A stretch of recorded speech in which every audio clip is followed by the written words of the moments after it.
kukhona enye into nganza kwethu ekufanele singayishiyi ngaphandle masikhuluma, kakhulukazi masikhuluma indaba zokuphilisana nje nangokubonisana ngempilo. kukhona le nzondo ekhona phakathi kwabantu abamnyama engangikhuluma ngayo phambilini, ngangakhuluma nawe kakhulu na ku TikTok. Kukhona le nzondo esinayo le yokuzondana phakathi kwethu as ethnic groups akhona la South Africa, kakhulukazi le yama Zulu and the Xhosa speaking people. Nabanye ke nje bakhona, ngiyazi bakhona nabanye abangamaZulu abazonda amaPedi nabangamaPedi abazonda amaZulu. Ngiyakhumbula phambilini ngangabhala olunye udaba lwensizwa isebenza eThekwini, I mean eGoli, iNogada. Lensizwa ihlala nabantu ihlala nabantu abangamaPedi. They come from Limpopo. So bangonogada la, yona lensizwe uNogada iphatha isibhamu la enye indawo nje iJalidi khona ngapha eGoli ePitoli. Yathi mayingichazela ngabona ukuthi lensizwe futhi kube ayisibuki la ku YouTube ngabe ade yabadubula labafowethu laba bangamaPedi, ngendlela eyathi mayichaza abayihlukumeza ngayo, beyihlukumeza nje egameni lokuthi umZulu, beyihlukumeza nje egameni lokuthi umZulu. Yayisi ithi yona inkinga mina ngiphatha isibhamu, laba bantu ngeke ngibavikele, isikuyabavikela bekuzogqekezwa kuleli Jalidi. So yabavikela ithi yalwa yadubulana nezigebengu ezayizogqekeza kwaze kwaba iyayiwina. Kwaba yilokho nje ukubonga okuncane abakwenza, kodwa bayifuna ingekho lapha emsebenzini. Ngake ngakhuluma ngawo phambilini. Lenzondo esinayo bayayazi abantu. Mina nje alukho uhlanga engalithandi mina e South Africa. I have friends ngaphandle kwama white supremacists angiwafunike nokwabona, kodwa nje other than that alukho uhlanga engalithandi la e South Africa. Akekho umuntu engingamthandi ngenxa yokuthi umXhosa or uMpedi, umTswana and all those things. Lenzondo esinayo, the worst part ukuthi yakhiwa ngabamhlophe ngamabomu ngenhloso yokuthi uma thina si-united, singabantu abamnyama si-united, sikhuluma in one voice, vele sizobehlula. We are majority, sihlakaniphile kunabo. Phela thina sihlakaniphile kunabelungu, mhlambe nina nazi thina singabantu abamnyama sihlakaniphile singabelungu. Ayikho into esingakwazi abakwazi ukuyenza. We can even speak their language fluently, we can write their language, but they can't. There are very few white people abangakhuluma indigenous languages beze bekwazi ngisho ukuyibhala. Thina we can go even to Oxford University, singaye England, siye eGerman. Bakhona ama South Africans who go to those universities, bafike befunde those languages, bebhale even the colonial languages of French or the Portuguese languages. Thina sihlakanipha ukudlula bona. That is why muzofunda umlando uzokutshela ukuthi i-civilization and all these beautiful things esiyibone eEurope zaqala la, and thina futhi esasizakha. It's the black people ababethathwa during slavery beyiswe phesha befike bekhandela izinto. So lapha kwaXhosa kunendawo engosiskay Transkei. Lezo ndawo, it was the white people abathatha the Xhosa speaking people bayobabeka lapha ukuze bekhuluma isiXhosa bodwa, bese bazi ukuthi omunye umuntu ongasikhuluma isiXhosa uyisitha. They took abantu abamnyama abakhuluma isiZulu bazobabeka la eKZN, base bebafundisa ukuthi umuntu ongakhulumi ngalento yama homeland, cabanga ukuthi siyazi lento yama homeland yango 1948, bathatha abantu base KZN bazobabeka la bakhuluma isiZulu bodwa. Sangakwazi uku-interchange ama cultures nezinye izizwe namanye ama ethnic groups esinayo la South Africa. Sase sazi nje ukuthi umuntu ongeyena umZulu uyinja. AmaTswana kaBitswana kanjalo in the 30s basakhela lento ukuthi uma bakhanda emqondweni yabaPedi ukuthi umuntu ongelona iPedi uyinja nje kini, akasile ekhanda. Umuntu ongewona umXhosa kumaXhosa, umuntu ongewona umXhosa ongolunye uhlanga uyinja. Abelungu abasikhanda leyo nto. Uma sikhula eindaweni esikhulela kuzona, singakwazi ukuhlangana namanye ama cultures, singakwazi ukuhlangana nabanye abafowethu who are also the blacks, ukuze sihlangane silwe nesystem yabelungu. Uma sixabana sodwa abelungu bajabula kabi.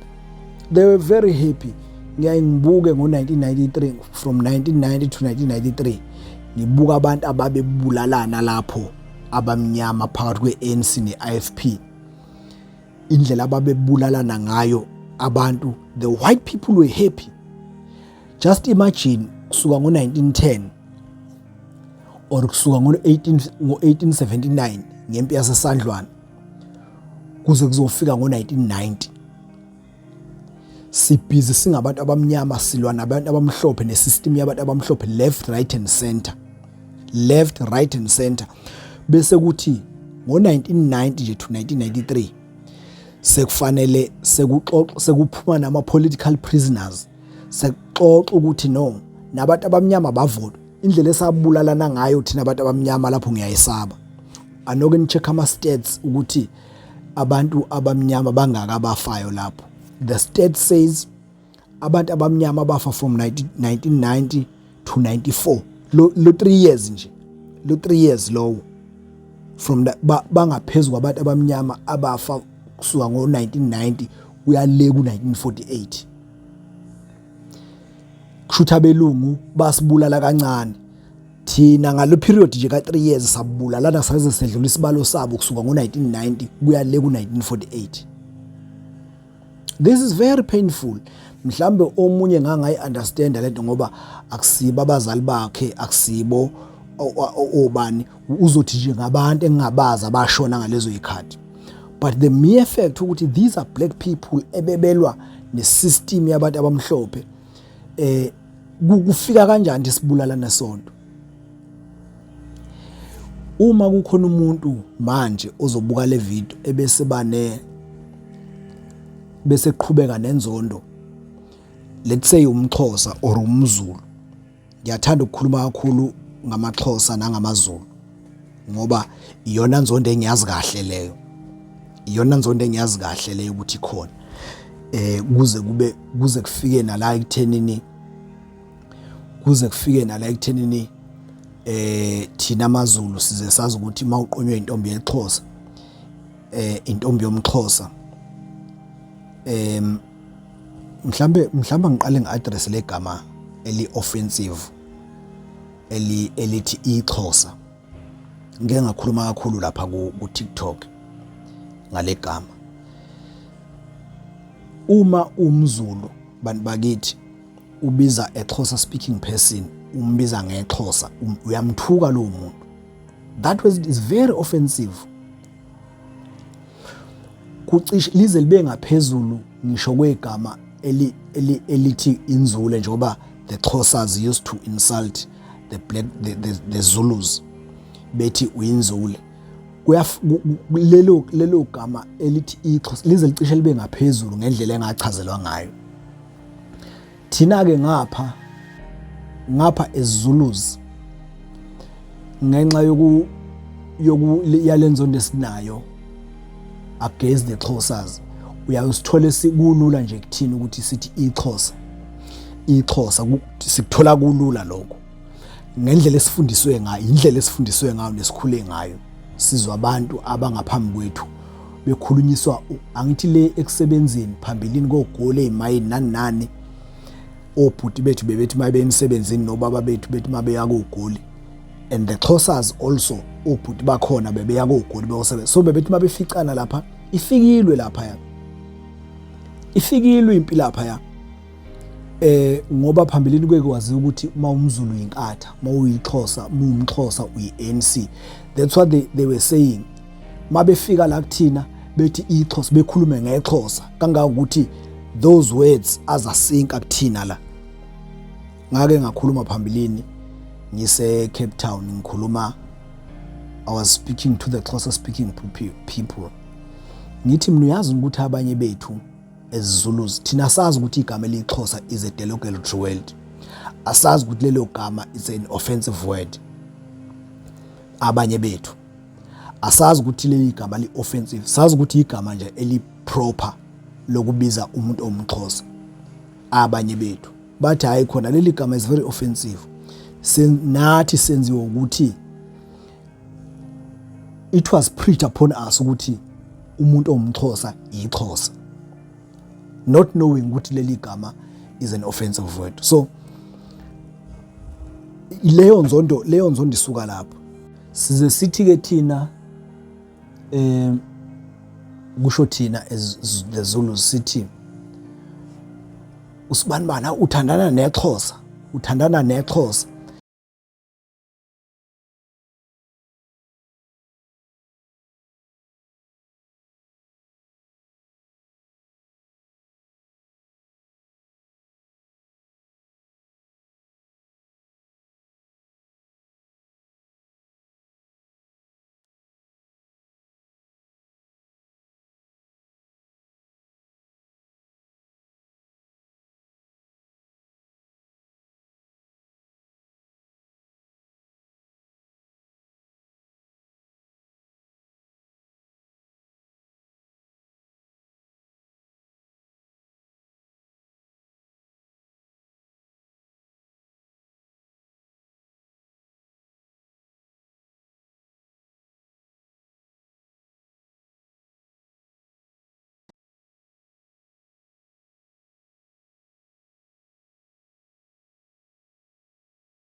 So we need to break that system. We need to break that system. Ukuze ngoba kuningi kufanele sikushintshe kodwa masizondana sodwa ngeke si-achieve ngisho kodwa. Uma nje sazondana sodwa ngeke si-achieve ngisho kodwa ngoba kuyafana noma ungathi asihlangane as black people. Asihlangane even forming a political party, a one political party yabantu abamnyama, singake silwele nje ukuthi thina sithi sifuna umongameli womZulu. The Xhosas also bethi hayi thina sifuna umongameli womXhosa. The Pedis also, the Tswanas and other ethnic groups. So sisahlalele umsebenzi onzima. Ngicela siye kuzonda nasodwa. Akuna uyabona nje muzonda umZulu uzonda umXhosa uzonda umTswa, you must know ukuthi you are helping the white. You are helping the white supremacist. Asiyeke leyo nto singabantu. Abelungu ke basibambe kuyo yonke indawo njengoba ngichaza nje. Basibambe ngisho baze basikhohlise ngisho emabhizinisini amatekisi. Uthole osomatekisi uthole ngisho osopolitiki ke osopolitiki labazithumthuma ubathole bethi ibhizinisi lamatekisi ibhizinisi labantu abamnyama, which is not true. It's not true ukuthi ibhizinisi lamatekisi labantu abamnyama, it's not true. That is why lokho basuke bekushisa ukuthi basuke befuna sibulalane kakhulu kunakuqala, ngoba la ematekisini nje ubona kubulawana kangaka nje singabantu sithwele ukuthi ibhizinisi lamatekisi ibhizinisi lethu thina abantu abamnyama. That is not true. Uzobabona ungaya kosomatekisi, kosomatekisi ama-owner, the owners of the taxis, the owners of the taxi industry, ufike ubabuze ukuthi njengoba ubona benolaka olungaka nje bedubulana day in day out, imoto lezi bayikweleta, bambalwa ama-owner angayikweleti imoto, bayikweleta imoto ngezebhenk, zihlezi la ibhenki lihlela elifuna installment ekupheleni kwenyanga. Uma ungayikhokhe uhluleke ukukhokhela itekisi yakho bayidla. Akunandaba ukuthi usanda kuyithatha or intsha, liyayithatha ibhenki bengelayo. And who owns the bank? It's the white people. It's the white. We are still working for them. Nasemateksini. We're still working for them nasemateksini. Awukwazi uma kungelethu leli bhizinisi labantu abamnyama, kufanele ngabe kuba ukuthi uma uhluleka ukukhokhela itekisi ithathwa ngabanye abantu abamnyama, not ukuthi ithathwe ngabelungu. So we are still working for the white people. That is why uyayibone amatekisi azabange ngisho ukulayisha installment sila abelungu bayifuna ebhenki imali yabo ingenile. Abelungu bayifuna imali yabo njengoba injalo at all cost, ukuthi ngeke ulichazele ibhenki ukuthi hayi manje asilayishanga kakhulu la makusukela ingekho iqolo, ngikhuluma ngalabatekisi alayisha emakhaya kakhulukazi ababhizi kuphela ngekhathi zamaqolo maholwa iqolo. La bengaholwa igrant, so asina umsebenzi omningi la kuukuthi besingena ibhenki alisebenzi ngaleyo nto, lifuna imali. Mawungayikhokha imali lidla ithatha itekisi. But isikhohlisiwe thina kwathiwa ibhizinisi labantu abamnyama, kodwa bawakhokhe ama-owner itekisi bayikhokhela izife bengaqedile ukuyikhokhela, noma eqede omunye ukuyikhokhela uyiqedela ngoba engasayifuni, usuke esenzela ukuthi akuqede ukuyikhokhela bese yayidayisa ngoba isuke isiphele enyawo, isiphelile isigugile. So ungasho kanjani ibhizinisi labantu abamnyama lelo? Akulona nhlobo sitalo. Yingakho nosomatekisi uyayibabone benza umathanda emgwaqeni, benza ngegunya lokuthi hayi ibhizinisi lethu leli umgwaqo and all those things. Ayikho into enjalo. Ayikho into enjalo. Uma ngiyazi ke abanye bethu ababuka lezi zinto akaze behambe kakhulu. Khona umuntu nje ozalwe eMtuba, khona nje umuntu ozalwe eMtuba, wahlala eMtuba, wakhulela khona eMtuba, yonke into yakhe iseMtuba, akaze aphume ngaphandle koMtuba, uhlala nje khona eMtuba. Mayike wahamba kancane waya kwenye indawo ukuthi kushaya intambama usefuna ukuba seMtuba, usefuna ukubuyela ekhaya ngoba ayikho enye into akwazi ukuyenza outside uMtuba. Khona umuntu ohlale nje kwaNongoma, ozalelwe khona, ukhulela kwaNongoma, intombi yakhe kwaNongoma, yonke into yakhe uyenza kwaNongoma. Mayike waphuma akaze ayofunda ndawo, akaze endawo nje, uhlalela wakhulela la. So yonke into uyenza. Uma kuke kwenzeka uma kwenzekile waphuma waya endaweni ethile, ntambama usefuna ukubuya. So umuntu onjalo kulula ukuthi engayi-understand lento engiyishoyo.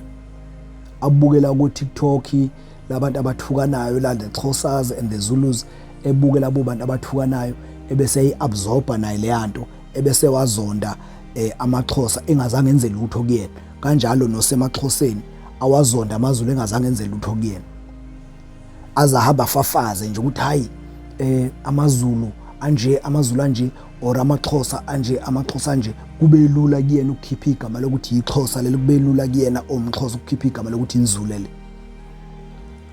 So leyo hatred kufanele nazi ukuthi yakhandwa. It was created. A person is taught to hate. Akekho umuntu ozalwa, akekho ingane ezalwa by the Zulus evela izalwe nje besithi hayi ngiyawazonda amaXhosa. They are taught to hate.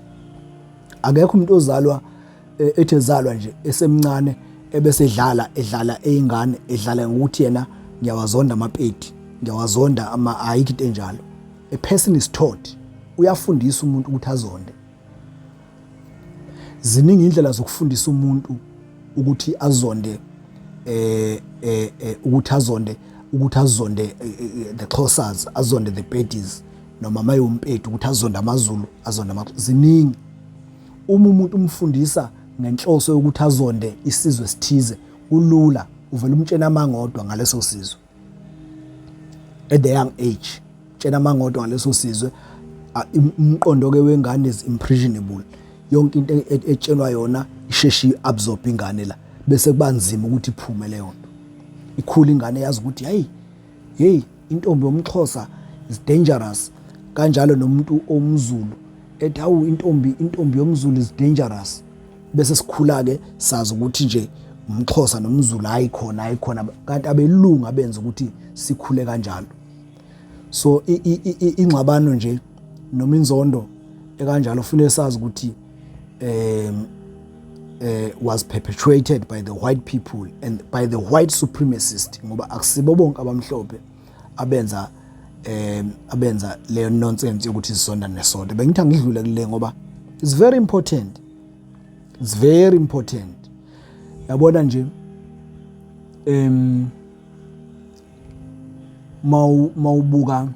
mawubuka iSouth Africa, mawubuka iSouth Africa nje bese ubuka abafowethu labangaphandle bakwabanye amazwe abangenawo amaphepha bala.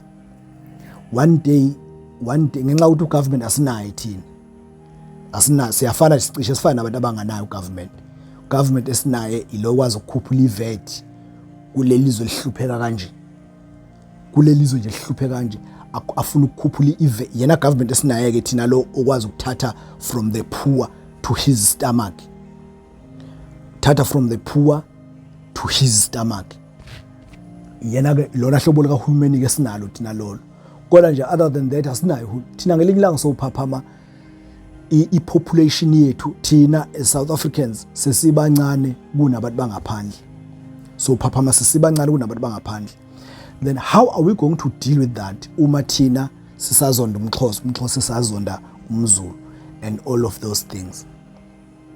Angisho ukuthi akusibo yini abafowethu laba abaqhamuka ngapha. Mina ke ngiyengizwa ukuthi I do not have a foreign man, a foreign Africa, a foreign African on African soil. Kodwa phela there are rules. A country have izwe nezwe linemthetho yalo elibusayo. Thina ko wethu lapha awukho nje umthetho khona. La South Africa ayangiboni ukuthi ukhona. So ngelinye ilanga ke siyogcina sesilwimpi edalwe nje ukuthi asinayo imithetho kahulumeni. Silwimpi lapha sibondane singabantu abamnyama bodwa, sibondane size siphele. Kuke kwaba nezigameko la eSouth Africa la kushawa khona abantu, kushawa abantu bangaphandle, abafowethu labaqhamuka ngaphandle. There are Zulus ayeshaya amapeti phanaba bangaphandle kukhulunywa umuntu waseSouth Africa. Ngani? Ngenxa ukuthi asazani sisodwa. Futhi noma sazana phela siyakuziba lokho. Uyazi ukuthi umuntu uma enenzondo kuthi noma ekubona ukuthi akuyena, kodwa ngoba ngenxa ukuthi unenzondo uyabona kufana noma thina ngakithi ngezisibonele evuna ngakithi esigodini sangakithi. kushawe emtuba kushawa umuntu wangakithi. Okay, angithi nje uMtuba noNongoma. Ushawa umuntu wakaNongoma ngapha esemtuba. Washawa zinsizwa ezithile. Bese maye seyibonakala lezi insizwa ngapha, insizwa zasemtuba ngapha noNgoma bese kuthiwa hey, akusibo nje laba abashaye umfowethu. Kuthiwa hayi akusibo laba kodwa nabo laba basemtuba. Kuthiwa shaya. Kuthiwa shaya. Leyo nto injalo ke. Usushaya manje abantu abangenze lutho. Usuzwile ukuthi akusibo laba. Yebo nalaba basemtuba kodwa akusithiwa shaya. Into ethi umuntu ushaya. So ayifuneki into enjalo. Ayifuneki into enjalo. Bengithi angidlule kuleyo nto leyo ukuthi ukuzondana kwethu ngakule kulelo zinga nje sisiza abantu abamhlophe. Thank you.